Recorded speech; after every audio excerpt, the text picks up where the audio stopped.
Hello students, आज हम लोग एंगल ऑफ फ्रिक्शन के बारे में बात करने वाले हैं और motion of A car in a circular track वो भी बात करेंगे। तो पहले हम लोग देख लेते हैं कि एंगल ऑफ फ्रिक्शन क्या होता है। तो अगले दिन हम लोग क्या पढ़ चुके थे? अगले दिन हम लोग पढ़ चुके थे एंगल ऑफ रेपोस। ठीक है, एंगल ऑफ रेपोस पढ़ चुके थे। एंगल ऑफ रेपोस क्या था कि एक इंक्लाइन प्लेन में वो कौन सा एंगल है, इंक्लाइन प्लेन का एंगल ऑफ इंक्लिनेशन कितना होगा ताकि वो स्लाइडिंग स्टार्ट हो जाए। मतलब कितना एंगल के बाद धीरे धीरे स्लाइडिंग स्टार्ट हो जाएगा।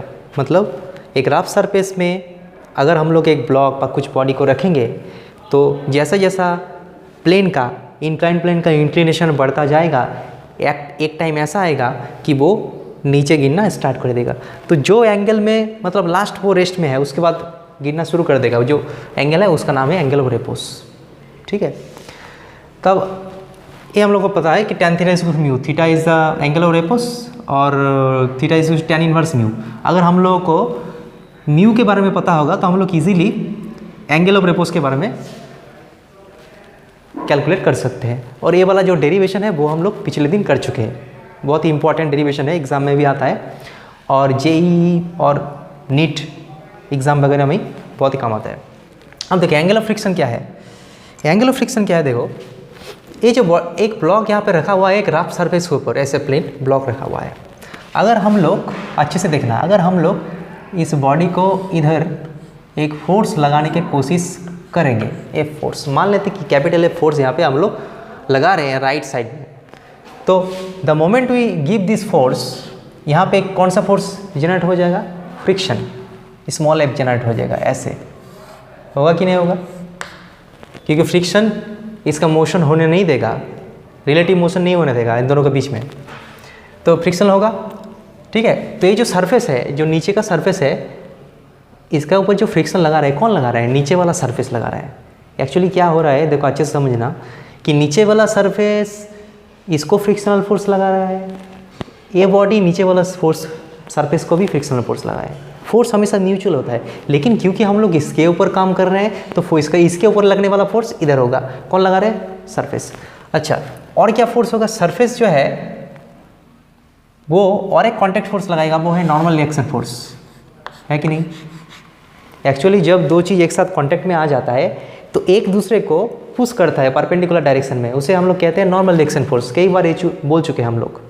ठीक है, परपेंडिकुलर टू द सरफेस होता है। ए भी कॉन्टैक्ट फोर्स है, ए भी कॉन्टैक्ट फोर्स है, दोनों ही कॉन्टैक्ट की वजह से हुआ है। मतलब ये जो नीचे का सरफेस है, ये नीचे का सरफेस ब्लॉक के ऊपर दो फोर्स लगा रहे हैं। एक तो नॉर्मल रिएक्शन फोर्स को हमेशा लगाएगा, और अगर हम लोग इसको इधर ले जाने की कोशिश करेंगे, मतलब फोर्स लगाएंगे, तो एक ऑपोजिट में फ्रिक्शनल फोर्स जनरेट होगा, जो हम लोग कर रहे हैं। तो जनरली क्या होता है, दो फोर्स लगाने का पॉसिबिलिटी होता है कॉन्टैक्ट सरफेस में। एक तो है नॉर्मल रिएक्शन फोर्स जो कि परपेंडिकुलर टू सरफेस होता है, और एक फ्रिक्शनल फोर्स होता है। फ्रिक्शनल फोर्स हमेशा नहीं भी हो सकता है, अगर हम लोग उसको मोशन करने की कोशिश करेंगे तभी होगा। अब देखो ये जो सरफेस बॉडी के ऊपर फोर्स लगा रहा है, टोटल कितना फोर्स लगा रहा है? दो फोर्स, एक तो फ्रिक्शनल फोर्स और एक नॉर्मल रिएक्शन फोर्स। इन दोनों को रिजल्टेंट लेंगे तो क्या हो जाएगा? इन दोनों को अगर रिजल्टेंट लेंगे तो ऐसा रिजल्टेंट बन जाएगा, this is the resultant. Parallelogram law से हम लगा सकते हैं, ये क्या है? रिजल्टेंट। रिजल्टेंट को आर भी लिख सकते हैं। ठीक है, अब देखो ये जो रिजल्टेंट है, मतलब नॉर्मल रिएक्शन फोर्स और फ्रिक्शन का जो रिजल्टेंट है उसके साथ नॉर्मल रिएक्शन का कितना एंगल बना? लैम्डा। ये है एंगल ऑफ फ्रिक्शंस। समझ में आया? एंगल ऑफ फ्रिक्शन क्या है? किसी भी ब्लॉक के ऊपर नॉर्मल रिएक्शन फोर्स और फ्रिक्शनल फोर्स का जो रिजल्टेंट है उसके साथ नॉर्मल रिएक्शन का जितना एंगल बना वो एंगल ऑफ फ्रिक्शन है। समझ में आया? So it is the angle making by resultant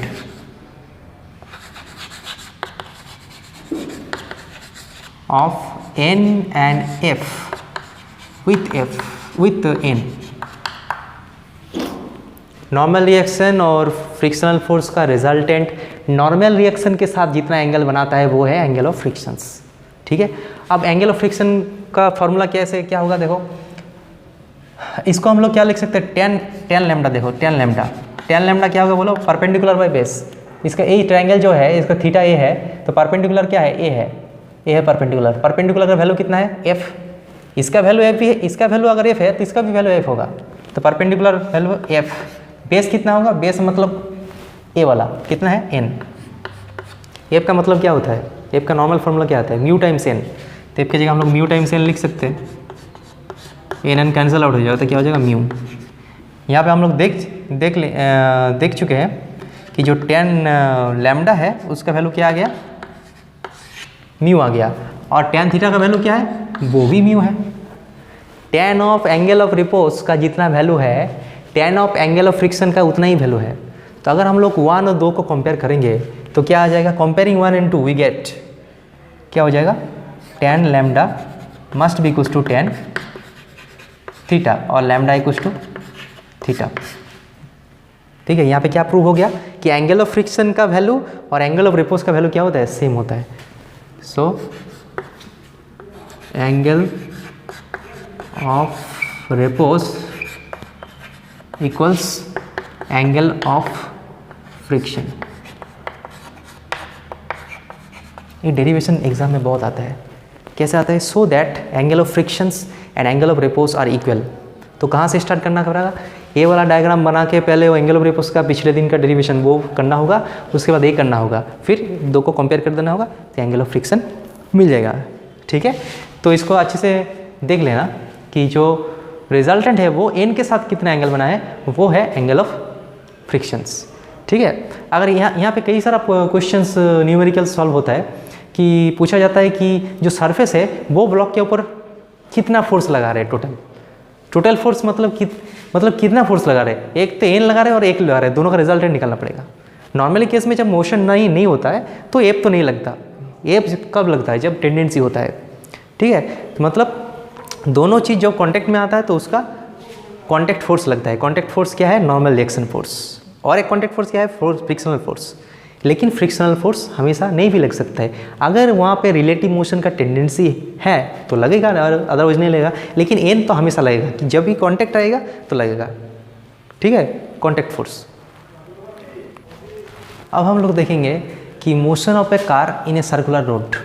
एक सर्कुलर पाथ में अगर कोई कार व कोई भी व्हीकल टर्न ले रहा है तो उसमें क्या चेंजेस आएगा, क्या होगा, वो हम लोग डिस्कस करने वाले हैं। ठीक है, तो इसको समझने से पहले एक चीज़ रिकैप कर लेते हैं थोड़ा सा, कि किसी भी चीज़ को सर्कुलर मोशन में घूमने के लिए सेंटर के ओर क्या चाहिए, एक फोर्स चाहिए, उसका नाम क्या है, सेंट्रीपिटल फोर्स चाहिए। ठीक है, मतलब किसी भी चीज़ को अगर हम लोग फोर्स नहीं लगाएंगे तो उसमें एक्सेलरेशन नहीं आएगा, मतलब वेलोसिटी में कोई चेंज नहीं आएगा। मतलब वो जिधर जा रहा है और जैसा मैग्नीट्यूड में जा रहा है वो वैसा ही चलता रहेगा इनफाइनाइट टाइम। ये तो न्यूटन फर्स्ट लॉ है। अगर हम लोग फोर्स लगाएंगे तो उसमें कुछ चेंजेस आएगा।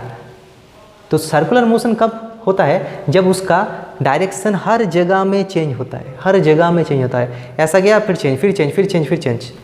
तो अगर एक बॉडी यहाँ पे जा रहा है तो ये तो इधर चला जाएगा ना।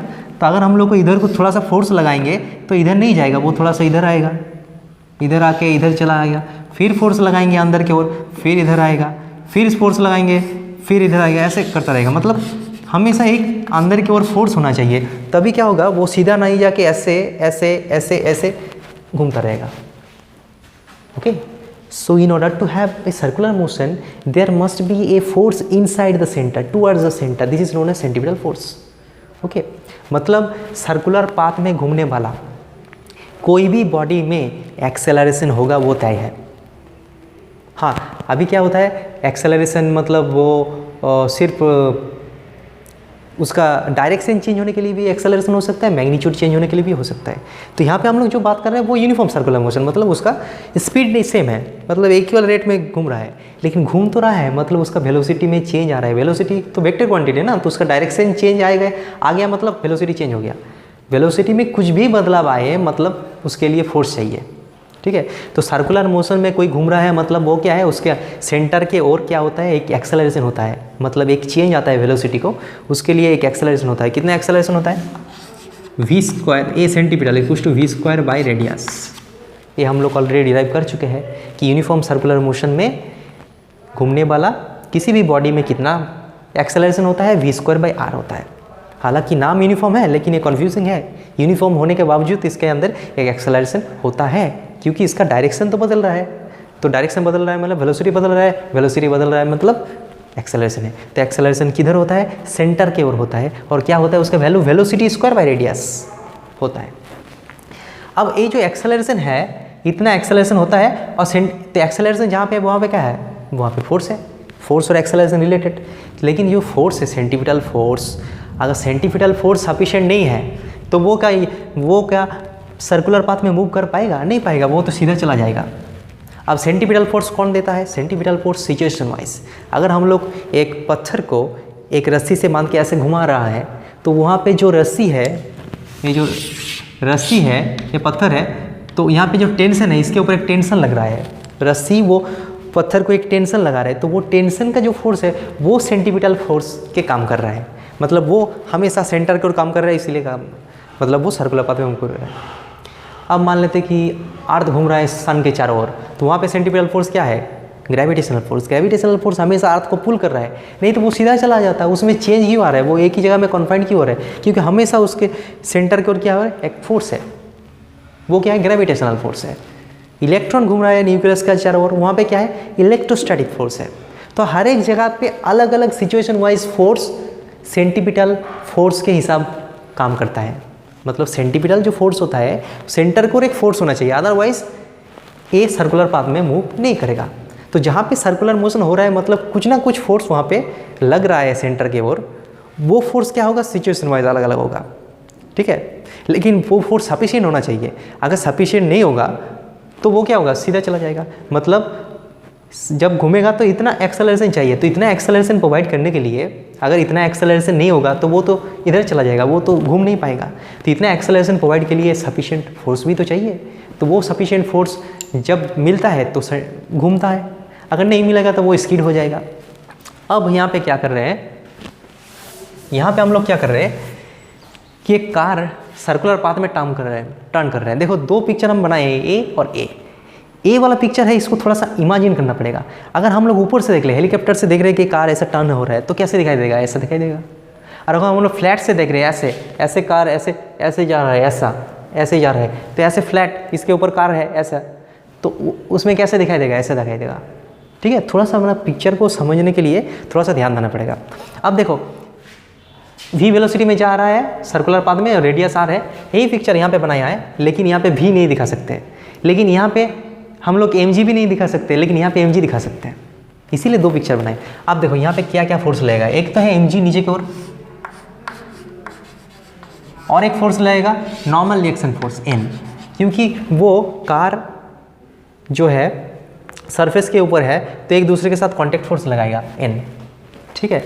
और सेंटर के ओर अगर घूम रहा है v वेलोसिटी में तो सेंटर के ओर क्या होना चाहिए, एक एक्सेलरेशन होना चाहिए। कितना होना चाहिए, v स्क्वायर बाई आर होना चाहिए कि नहीं, v square by r acceleration होना ही चाहिए, अदरवाइज कैसे वो घूमेगा, घूम रहा है मतलब एक्सेलरेशन होना चाहिए। अब देखो इसके जो कार का जो सेंटर है, मतलब इस सेंटर की ओर क्या फोर्स लगेगा, कुछ फोर्स है जो कि एक्सेलरेशन को प्रोवाइड कर पाएगा, ऐसा कुछ फोर्स है। तो यहाँ पे हम लोग देख रहे हैं कुछ फोर्स तो हम याद नहीं आ रहा है, लेकिन एक फोर्स है, वो क्या है, फ्रिक्शनल फोर्स। फ्रिक्शनल फोर्स क्या करता है, स्लाइडिंग स्लिपिंग ये सब को रोकता है, मतलब रिलेटिव मोशन नहीं चाहता है। तो यहाँ पे एक फ्रिक्शनल फोर्स ही है जो इसको प्रोवाइड कर सकता है। तो यहाँ पे कौन सा फोर्स प्रोवाइड करेगा, सेंटीपिटल फोर्स, फ्रिक्शनल फोर्स।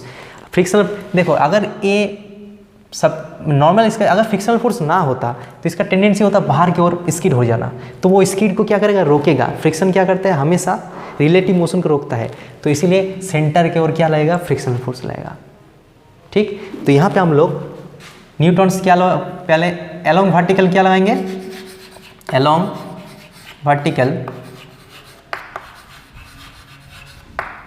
हम लोग क्या लगा सकते हैं, फर्स्ट लॉ लगा सकते हैं। फर्स्ट लॉ क्यों लगा सकते हैं, क्योंकि वर्टिकली इसका कोई एक्सेलरेशन नहीं है, कारण ऐसे ऐसे जा रहा है क्या, हवा में जा रहा है फिर नीचे जा रहा है, मिट्टी के अंदर जा रहा है, वैसा तो नहीं हो रहा है, वो सरफेस में है, मतलब उसका वाई एक्सिस के अलॉन्ग वर्टिकल डायरेक्शन में कुछ मूवमेंट नहीं है, but along vertical there is no acceleration.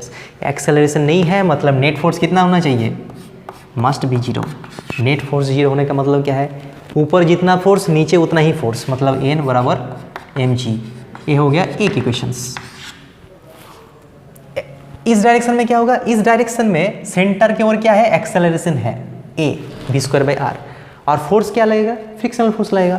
तो यहाँ पे हम along horizontal direction, horizontal direction में क्या लाएंगे, हॉरिजॉन्टल डायरेक्शन में हम लोग क्या लाएंगे, सेकेंड लॉ लगाएंगे, क्या लाएंगे, net force is equal to mass time acceleration. Net force कितना है, यहाँ पे एक ही फोर्स है, फ्रिक्शनल फोर्स।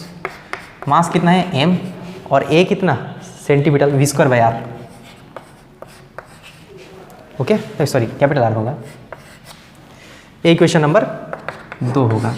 अब एफ की जगह हम लोग क्या लिख सकते हैं, म्यू टाइम्स एन लिख सकते हैं, वो तो फॉर्मूला है एफ का, तो उसको लिख देते हैं। Equation number 2। अब क्या करेंगे हम लोग, 2/1 कर देंगे, क्या कर देंगे, 2/1। 2/ जब 1 कर देंगे तो देखो यहाँ पे क्या हो जाएगा, mv²/r डिवाइडेड बाई mg। इसको करोगे तो क्या आ जाएगा, v²/rg, और दाएं तरफ आ जाएगा सिर्फ म्यू। तो यहाँ पे क्या आ जाएगा, v² is equal to mu r g. So v कितना हो जाएगा, √μr_g। अच्छा, एफ का जो वैल्यू है ना वो क्या होता है, एक्चुअली हम लोग ये कर लिया, लेकिन ओरिजिनली क्या है, ए मैक्सिमम वैल्यू है, मतलब एफ जो है उसका मैक्सिमम वैल्यू म्यू एन है। एफ का वैल्यू तो कुछ भी हो सकता है ना, एफ का मैक्सिमम वैल्यू क्या है, एफ जो है, एफ जो यहाँ पे हो रहा है, एफ का मैक्सिमम वैल्यू क्या हो सकता है, वो ये हो सकता है। इसीलिए इसको ना ऐसा नहीं लिखा जा सकता, इसको थोड़ा सा चेंज करना पड़ेगा, ठीक नहीं है। जो भी लिखना है लॉजिक में लिखना है, ठीक है। तो एफ जो मैक्स होता है that is equal to mv_max² होगा कि नहीं होगा। v का कितना मैक्सिमम वैल्यू होगा वो डिपेंड करेगा कि एफ का कितना मैक्सिमम वैल्यू है, क्योंकि एक्सेलरेशन जो प्रोवाइड कर रहा है, कौन प्रोवाइड कर रहा है, फ्रिक्शनल फोर्स। तो फ्रिक्शनल फोर्स कितना बड़ा होगा उससे हिसाब से एक्सेलरेशन उतना बड़ा होगा। एक्सेलरेशन के अंदर क्या है, वेलोसिटी है, मतलब वेलोसिटी जितना ज़्यादा होगा एक्सेलरेशन ज़्यादा होगा, क्योंकि सेंटीमीटर एक्सेलरेशन v²/r होता है। तो वेलोसिटी एफ मैक्स का मतलब क्या होगा, v_max² होगा। अब देखो यहाँ पे एफ मैक्स की जगह हम लोग क्या डाल सकते हैं, हाँ एफ मैक्स की जगह हम लोग डाल सकते हैं म्यू एन, एक फ्रिक्शनल का मैक्सिमम वैल्यू है, इज इक्वल टू mv_max²/r। ये हो गया इक्वेशन नंबर 2। अब जब डिवाइड करेंगे 2/1 इसको डिवाइड कर देंगे तो हो जाएगा v_max² equal to μr_g। So v_max कितना निकल जाएगा, √μr_g। मतलब जो फ्रिक्शन है, फ्रिक्शन मतलब एक लिमिट है, फ्रिक्शन का तो लिमिट है ना, फ्रिक्शन तो अनलिमिटेड नहीं हो सकता है। फ्रिक्शन का वैल्यू का मैक्सिमम क्या होता है, म्यू टाइम्स एन होता है, वो मैक्सिमम वैल्यू हो सकता है, उससे ज़्यादा फ्रिक्शन वो नहीं लगा सकते। तो फ्रिक्शन का क्योंकि मैक्सिमम वैल्यू है तो v_max का भी एक मैक्सिमम वैल्यू है। तो हम लोग अगर कार में टर्न कर रहा है ना कोई सर्कुलर पाथ में, तो वहाँ पे साइन बोर्ड दिया हुआ रहता है, वो कहाँ से, वहाँ पे स्पीड लिमिट दिया होता है कि स्पीड लिमिट 30 किलोमीटर/आवर। उससे ज़्यादा अगर आप स्पीड लोगे तो क्या हो जाएगा, फ्रिक्शनल फोर्स उतना नहीं मिलेगा आपको। फ्रिक्शनल फोर्स का तो एक लिमिट है, तो क्या होगा, v का एक मैक्सिमम वैल्यू होना चाहिए। अगर उससे ज़्यादा आप चला रहे हैं तो क्या हो जाएगा, स्किड हो जाएगा साइड में, या फिर टेंजेंशियली चला जाएगा, मतलब वो गिर जाएगा। तो सेफली अगर किसी में टर्न लेना है तो वहाँ पे मैक्सिमम वैल्यू होना चाहिए, जो होता है वो वहाँ पे लिखा हुआ रहता है। तो जो लिखा हुआ रहता है उससे कम ही चलाना चाहिए, क्योंकि यहाँ पे जो सेंटीपिटल फोर्स प्रोवाइड कर रहा है, कौन प्रोवाइड कर रहा है, फ्रिक्शनल फोर्स। और फ्रिक्शनल फोर्स का कोई अनलिमिटेड वैल्यू नहीं होता है, एक मैक्सिमम वैल्यू होता है, उससे ऊपर वैल्यू नहीं होता है। तो इसीलिए उसका वेलोसिटी का भी एक लिमिट है, वो क्या है, √μr_g। अब जो r है वो कैलकुलेट किया जा सकता है, मतलब कैसा टर्न है, उसका रेडियस ऑफ कर्वेचर यहाँ बैठा देंगे, g का वैल्यू बैठा देंगे, और टायर के साथ रोड का म्यू जो होता है वो यहाँ पे बैठा देंगे। उसके बाद अगर आएगा 30 किलोमीटर/आवर, वहाँ पे साइन बोर्ड लगा देंगे कि अगर आप यहाँ पे टर्न ले रहे हैं तो यहाँ पे 30 किलोमीटर से ज़्यादा स्पीड आप नहीं चला सकते। अगर चलाएंगे तो वो स्किड हो जाएगा, क्योंकि फ्रिक्शनल फोर्स उतना नहीं मिलेगा, ठीक है। तो ये है कैलकुलेशन। अगर हम लोग सिंपल प्लेन रोड में चलाएंगे तो ये होगा, ठीक है। तो प्लेन रोड में अगर नहीं चलाएंगे तो वो क्या होगा, वो केस अब हम लोग देखेंगे। अब हम लोग क्या करते हैं कि motion in a plane in banked road. Banked road क्या होता है, बैंकिंग क्या होता है, उसके बारे में हम लोग बाद में समझेंगे। पहले समझ लेते हैं कि यहाँ पे जो सर्कुलर मोशन होता है, जो पिछले केस में हम लोग देखा, तो वहाँ पे क्या होना चाहिए, सेंटर के ओर फ्रिक्शनल फोर्स लगना चाहिए। ऐसे ये ऊपर से दिख रहा है ऐसे, और ऐसे अगर दिखेगा कि ऐसे जा रहे हैं सर्कुलर पाथ में, तो अगर कैसे दिखेगा, जो पाथ है ऐसा दिखेगा कि पाथ ऐसा है, तो यहाँ पे जा रहा है, तो नीचे की ओर लग रहा है mg, ऊपर n, और यहाँ पे फ्रिक्शनल फोर्स लग रहा है, ये सेंटर है। तो इसमें क्या होगा, ये जो फ्रिक्शन है वो हमेशा क्या होता है, सफिशिएंट नहीं होता है। इसीलिए हम लोग क्या किए, मतलब यहाँ पे इधर और एक सपोर्ट चाहिए और एक फोर्स चाहिए, वो कहाँ से मिलेगा। तो हम लोग अगर क्या करेंगे, ये जो पाथ है, रोड है, रोड को थोड़ा सा ऐसे कर देंगे, रोड को थोड़ा सा ऐसे कर देंगे, मतलब रोड जो है ना वो सर्कुलर ही रहेगा, ऐसे ही रहेगा, लेकिन उसको ऐसे कर देंगे, ऐसे ऐसे कर देंगे। मतलब रोड है वो सर्कुलर है, वो रोड को थोड़ा सा ऐसे कर देंगे, ठीक है, ऐसे रोड बनेगा।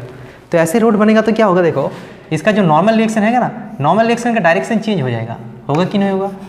पहले इधर था, अब नॉर्मल रिएक्शन इधर हो गया। अब नॉर्मल रिएक्शन इधर जब हो जाएगा ना, तो इसका दो कंपोनेंट मिल जाएगा, एक कंपोनेंट इधर, एक कंपोनेंट इधर। तो ये वाला जो कंपोनेंट है ना, इसका सपोर्ट मिल जाएगा, ठीक है। फ्रिक्शनल फोर्स के साथ वो कंपोनेंट सपोर्ट में आ जाएगा, तो वो क्या हो जाएगा, सफिशिएंट हो जाएगा, उसको ज़्यादा स्पीड में भी हम टर्न कर सकते हैं। तो अगर हम लोग थोड़ा सा रोड को ऐसे कर देंगे ना, तो स्पीड लिमिट बढ़ जाएगा। तो उसको हम लोग वहाँ पे डिस्कस करने वाले हैं। अब देखो ये जो रोड है, बैंकिंग हो गया, तो स्पीड लिमिट बढ़ाने के लिए हम रोड को क्या करते हैं, थोड़ा सा इंक्लाइन कर देते हैं। तो ये जो प्रोसेस है, इसको नाम क्या है, इसका क्या नाम दिया जाता है, banking of the road. Is it okay. अब देखो ये थीटा है, तो नॉर्मल रिएक्शन इधर ऐसे जाएगा, ये है नॉर्मल रिएक्शन। m इंटू जी है जो कि ग्रेविटेशनल फोर्स, वो नीचे लगेगा, नो डाउट। इसका टेंडेंसी बाहर की ओर जाना चाहते हैं, वो स्लाइडिंग हो जाएगा, तो इसका फ्रिक्शनल फोर्स इसको रोकेगा, इधर लगेगा फ्रिक्शनल फोर्स, ठीक है। और जो ये घूम रहा है, ये ऐसा घूमेगा, इसका सेंटर कहाँ पे है, सेंटर तो यहाँ पे है ना, सेंटर यहाँ पे है, मतलब इसका रेडियस क्या है, रेडियस तो आर ही है, रेडियस क्या है, आर है। तो इसका इधर एक्स ले लेते हैं हम लोग, इसका इधर एक एक्सेलरेशन होगा, क्या होगा, v²/r, जो कि सेंटीमीटर एक्सेलरेशन है, ठीक है। अब देखो ये जो n है, एक्सिस, जब एक्सिस हम लोग चूज कर लिया, तो एक्सिस के अलोंग से होना चाहिए। तो फ्रिक्शनल फोर्स एक्सिस के अलोंग है क्या, नहीं है, तो ये थीटा है, तो इसको भी थीटा ले लेते हैं। तो फ्रिक्शनल फोर्स जो है उसको हम लोग दो पार्ट में डिवाइड कर सकते हैं। एक तो ऐसा होगा जो कि होगा f sin थीटा, और एक ऐसा होगा जो कि होगा f cos थीटा। समझ में आ गया। ये जो f है इसको दो कंपोनेंट में डिवाइड कर लिया, एक इधर एक इधर, और इसको पूछ देते हैं, इसको कोई काम नहीं है। ये क्या, ये n है, n भी तो एक्सिस के अलोंग नहीं है, तो उसको भी थोड़ा सा करना पड़ेगा। ये अगर थीटा होगा तो ये थीटा होगा, तो ये 90 माइनस थीटा होगा, तो ये फिर थीटा होगा। तो इसको भी हम लोग दो पार्ट में डिवाइड कर सकते हैं। एक तो होगा इधर, इधर होगा, वो क्या होगा, n cos थीटा, और एक होगा इधर, वो हो गया क्या, n sin थीटा। वो क्या होगा, हम इधर लिख देते हैं ऊपर, n sin थीटा, n को sin थीटा। समझ में आ गया। पिक्चर थोड़ा सा मतलब कॉम्प्लेक्स हो गया, लेकिन उसको हम लोग थोड़ा सा बड़ा करके बनाते हैं, तो क्या होगा, पिक्चर थोड़ा सा क्लियर होगा। पिक्चर थोड़ा सा बड़ा बनाते हैं ना। ऐसे एक बॉडी है, इसके ऊपर mg लग रहा है ऐसे,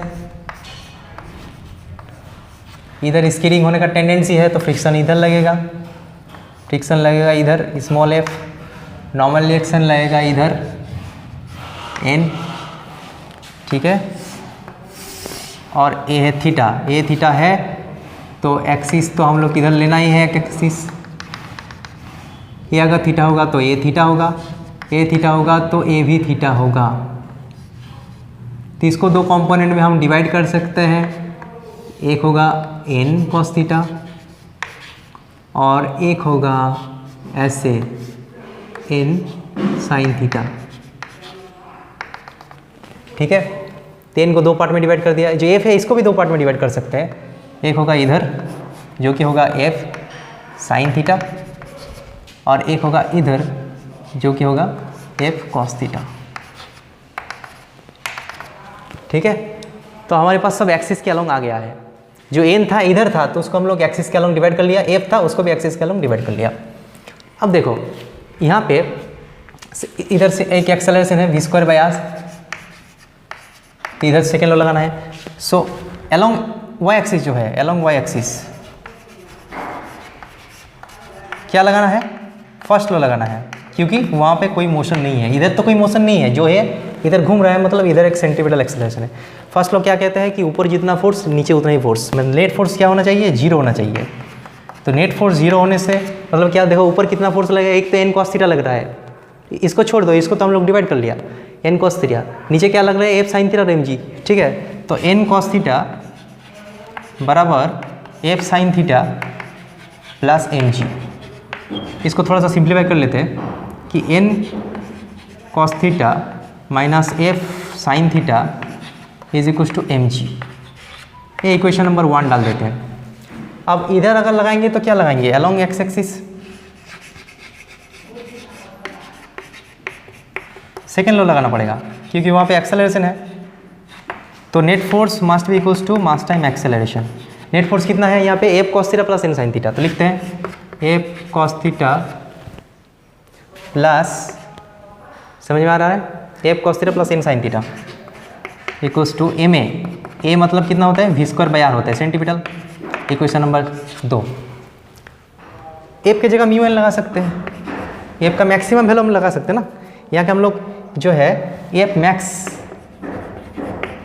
cos theta plus n sin theta is equals to m v max, v small m लिख सकते हैं हम लोग r, और यहाँ पे क्या लिख सकते हैं, n cos theta minus f max sin theta is equals to mg। ठीक है, f मैक्स लग रहा है तो इसीलिए तो हम लोग वेलोसिटी कैलकुलेट कर सकते हैं। इसमें क्या हो जाएगा, देखो n cos थीटा, f मतलब mu n sin theta is equal to mg। मान लेते कि मैक्सिमम फोर्स लग रहा है, तो यहाँ पे क्या हो जाएगा, mu n cos theta plus n sin theta is equal to m v max²/r। ठीक है, अब हम लोग क्या करेंगे, नंबर 2 जो इक्वेशन है और नंबर 1 इक्वेशन है, ये तो इक्वेशन नंबर 1 है और इक्वेशन नंबर 2 है। तो हम लोग क्या करेंगे, 2 डिवाइडेड बाई 1 कर देंगे। तो यहाँ पे कर देते हैं 2 डिवाइडेड बाई 1, थोड़ा सा कैलकुलेशन बड़ा है। 2 डिवाइडेड बाई 1 करेंगे तो क्या हो जाएगा, v max²/rg left hand side में हो जाएगा, राइट हैंड साइड में क्या हो जाएगा, राइट हैंड साइड में हो जाएगा a वाला म्यू n कॉमन ले लेते ना, n mu cos theta plus sine theta, और यहाँ पे कॉमन नहीं है तो यहाँ पे भी कॉमन आ जाएगा, cos theta minus mu sine theta. ठीक है, n कैंसिल आउट हो जाएगा। इसको अगर हम लोग ऊपर और नीचे साइन थीटा से डिवाइड कर देंगे, cos थीटा से डिवाइड कर देंगे तो क्या हो जाएगा, देखो म्यू प्लस tan थीटा होगा कि नहीं होगा, ठीक से करके देखना। ये होगा 1 माइनस म्यू tan थीटा, ऐसे हो जाएगा। मतलब ये जो v मैक्स है उसका वैल्यू क्या निकल जाएगा, v मैक्स का स्क्वायर का वैल्यू निकल जाएगा r इंटू जी, ए इधर चला जाएगा,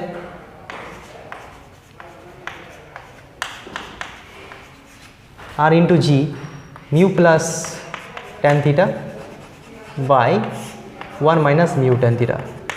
कैलकुलेशन बड़ा है थोड़ा सा, लेकिन इंटरेस्टिंग भी है और इजी भी है। इसको हम लोग मतलब, और v मैक्स क्या आ जाएगा, इसको एक लाइन हम लोग डाइट कर रहे हैं, इसका रूट आएगा।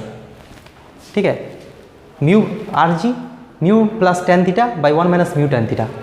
ये कैलकुलेशन बहुत बड़ा है लेकिन बहुत ही इंपॉर्टेंट है, बहुत ही आता है एग्जाम में। ठीक है, ये बैंक रोड के लिए, मतलब जो रोड है वो फ्लैट था। देखो ऊपर वाला जो पिक्चर है वो सेम रहेगा, लेकिन वो रोड है ऐसा था, रोड को ऐसा कर दिया, तो उसका करने से क्या फ़ायदा होगा, एक कंपोनेंट आ जाएगा जो कि क्या करेगा, हम लोग को सेंट्रीपिटल फोर्स में हम लोग को हेल्प करेगा। तो यहाँ पे v मैक्स का वैल्यू निकल गया। अब देखो यहाँ पे अगर कैलकुलेट करना ना, v मैक्स का वैल्यू वहाँ से पिछले केस से थोड़ा सा ज़्यादा होगा। मतलब वहाँ पे अगर मैक्सिमम वैल्यू 30 मिल रहा है तो यहाँ पे मिलेगा 50, मतलब थोड़ा सा ज़्यादा स्पीड में भी आप घुमाएंगे तो कुछ चेंज नहीं आएगा, मतलब कुछ स्पीड नहीं होगा, स्पीड लिमिट बढ़ जाएगा बैंकिंग के लिए। इसे क्या कहते हैं, बैंकिंग। मतलब रोड जो होता है वो सर्कुलर ही होता है, लेकिन ऐसा होता है, आगे पहले ऐसा था, अब क्या है, ऐसा रहेगा। ऐसा जो मौत के कुआं है ना, दिखने में होता है, वो से उतना नहीं होता है बैंकिंग, थोड़ा सा होता है ऐसा, ठीक है। वो सेंट्रीपिटल फोर्स को सप्लाई करता है। अब देखो ये जो केस है, पिछले केस और ये केस में कौन जनरल केस है? जनरल केस मतलब जहाँ से सब जगह पे जा सकते हो। अब देखो फॉर नो बैंकिंग, अगर हम लोग बैंकिंग को छोड़ देंगे, for no banking, important point लिख रहा है यहाँ पे, लिख लेना, फॉर नो बैंकिंग, थीटा कितना होगा, 0 होगा। थीटा अगर 0 होगा तो वहाँ पे थीटा बढ़ाओ, tan थीटा 0 मतलब क्या, tan 0 0 होता है, तो क्या हो जाएगा, देखो वी मैक्स का वैल्यू क्या हो जाएगा, √μ/g आ जाएगा। ये बहुत ही इंपॉर्टेंट चीज़ है। तो वे वाला केस कौन सा है, वो तो पिछले वाला केस आ गया। मतलब जब रोड फ्लैट था, बैंकिंग नहीं था, तो उसके लिए इतना था। मतलब यहाँ से हम लोग फ्लैट रोड में भी जा सकते हैं। फ्लैट रोड का मतलब क्या होता है, थीटा 0, ठीक है। तो उसका एक स्पेशल केस लेंगे तो पिछले वाला मोशन जो हम लोग डिराइव किए उसमें भी हम लोग जा सकते हैं, ठीक है। अच्छे से देख लो, कैलकुलेशन थोड़ा सा डिफिकल्ट है लेकिन इंटरेस्टिंग भी है, और यहाँ से कई सारा प्रॉब्लम सॉल्व किया जाता है। यहाँ पे एक प्रॉब्लम दिया है कि एक साइक्लिस्ट 18 km/h पे मूव कर रहा है, okay, and makes a sharp turn along a circular plane path. एक प्लेन पाथ है, बैंकिंग नहीं है, सिंपल प्लेन पाथ है, उसमें सर्कुलर पाथ में टर्न ले रहा है, कितना स्पीड में, 18 km/h में। और जो रेडियस है उस पाथ का, सर्कुलर पाथ का, वो है 3 मीटर्स। यहाँ पे पूछा गया, will he safely make the turn और स्कीडिंग वुड टेक प्लेस, क्या वो टर्न ले पाएंगे या फिर वो स्कीड होके बाहर निकल जाएगा पाथ से, क्या होगा, वो सेफली टर्न ले पाएंगे या नहीं, वो पूछा गया है। और म्यू का वैल्यू दिया हुआ है पर आप सरफेस है। देखो तो यहाँ पे ये सब चीज़ हम लोग कैसे सॉल्व कर सकते हैं। पहले तो हम लोग यहाँ पे जो v है उसको मीटर पर सेकंड में कन्वर्ट करेंगे, ठीक है। वो तो किलोमीटर तो उसको कर देते हैं। जो v है वो क्या है, 18 km/h, तो उसका क्या करते हैं, 18 × 5/18 मतलब 5 मीटर पर सेकेंड। km/h से मीटर पर सेकेंड कैसे जाते हैं, 5/18 देके गुना करना पड़ता है, ठीक है। मेमोराइज नहीं करना है, एक्चुअली किसके देके गुना करना पड़ता है, किलोमीटर मतलब 1000 तो मीटर हो जाएगा, आवर मतलब 3600 सेकेंड हो जाएगा, मतलब 1000/3600 देके गुना करना पड़ता है, जो कि 5/18 है, ठीक है। अब यहाँ पे हम लोग क्या करते हैं कि जो उसका लिमिटिंग है उसका वी मैक्स का वैल्यू निकलता है। वी मैक्स का वैल्यू कितना होगा, √μ/g, म्यू मतलब 0.1, आर मतलब 3, जी मतलब 10, मतलब √3 मतलब 1.732 मीटर पर सेकेंड। मतलब प्लेन रोड में जा रहा है तो वहाँ पे एक ही सहारा है, फ्रिक्शन। तो फ्रिक्शन का मैक्सिमम वैल्यू है तो वेलोसिटी का भी मैक्सिमम वैल्यू है, उससे ज़्यादा वेलोसिटी में तुम नहीं चला सकते। अगर चलाओगे तो वो स्कीड हो जाएगा। तो मैक्सिमम अलाउबल वेलोसिटी कितना है, 1.732 मीटर पर सेकेंड, लेकिन वो जा रहा है कितना में, 5 मीटर पर second. So you will not be able to, so skidding will take place, skidding हो जाएगा, सेफली वो टर्न नहीं ले पाएगा, ठीक है। प्लेन रोड बोला है इसीलिए, समझ में आ गया।